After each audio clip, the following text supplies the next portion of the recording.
Welcome to part 4 of our Start Dreaming tutorials. This time round, I'll show you how to select and group your creations, as well as how to scope in and out of groups.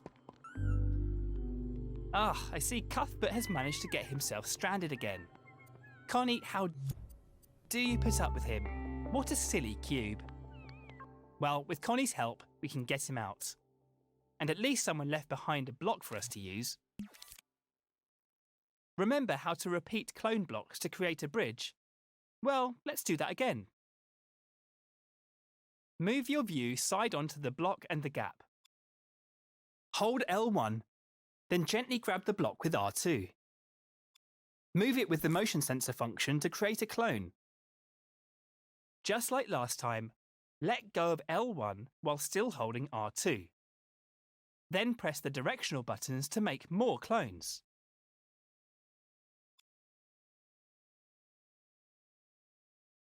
If you rotate the first block a little before you clone it, you can make an arch. Use L2 to make the first block angle up slightly. Then make the clone angle down. Press the left directional button to repeat clone, and the clones will line up to make an arch. Amazing, right? Let's quickly test that in play mode. Looks great. Switch back to edit mode, rewind the scene, and go to the next step of the tutorial.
You probably noticed that all the blocks, the original one as well as its clones, were all selected automatically after cloning.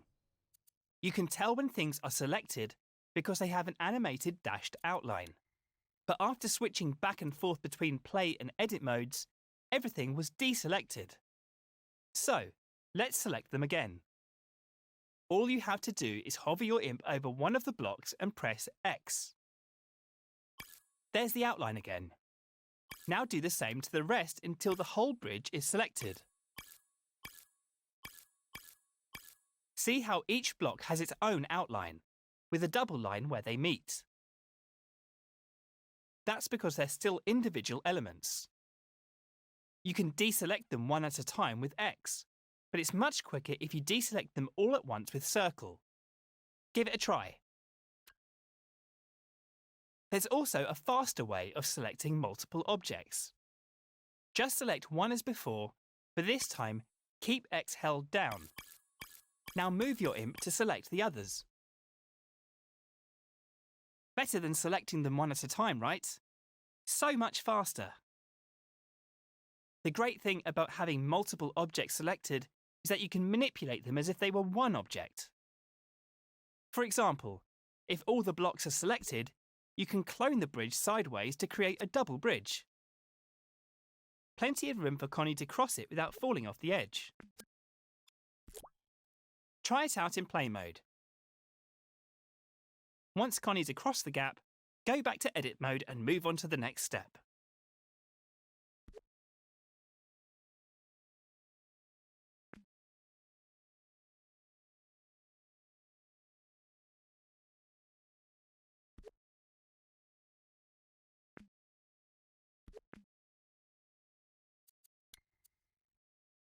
You know, this bridge would be really useful to help Connie cross to the next platform.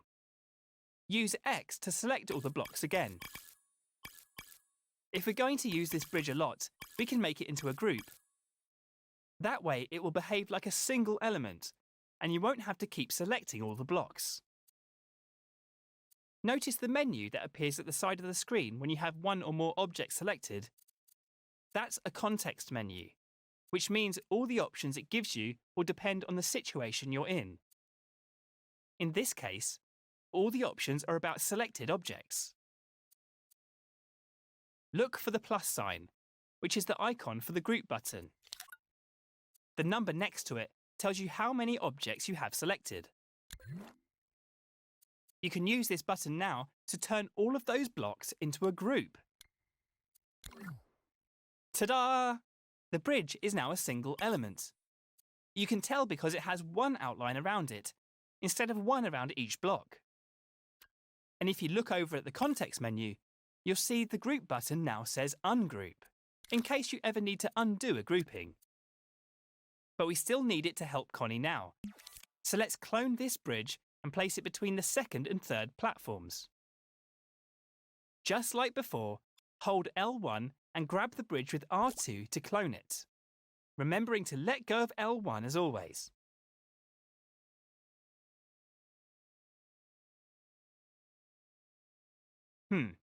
We don't need to test the bridge to see it's not going to get Connie to the third platform.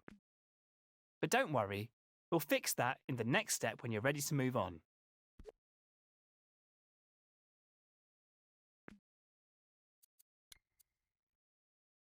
Our bridge needs a little work if it's going to reach the next platform, which is the perfect opportunity to learn a new technique, scoping in.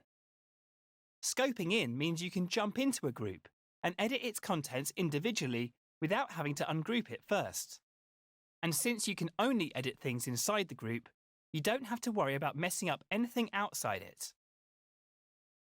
Let's give it a try now. Select the bridge with X if it isn't already. Then, see the Scope In button near the bottom of the context menu. It's showing you a shortcut for it, L1 and X. So, hover over the bridge group, hold L1 and press X. And now you're scoped in. We can now edit all the parts as if it wasn't a group. If you really want to focus on just the group, you can hide everything else in the scene. Just select the eye icon in the context menu to hide and unhide the rest of the scene. There's also a Scope Out button in the top right corner. This is how you exit groups. Try scoping out now. Select the button with X, or use the shortcut, L1 and circle. That's it. Now scope back in again so we can fix the bridge. Just hover over it, hold L1 and press X. I think what Connie needs to reach the next platform is a staircase, so use the Move and Clone tools to create a new one.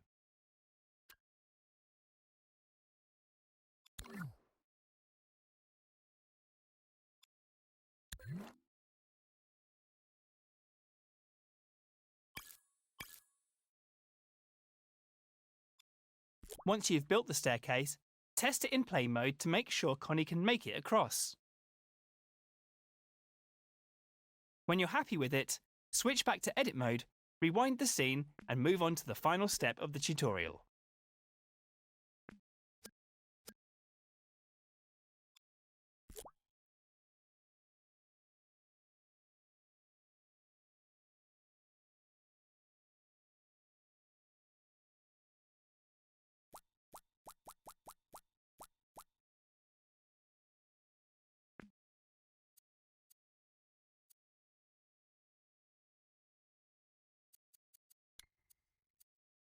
Have you created a wonderful staircase?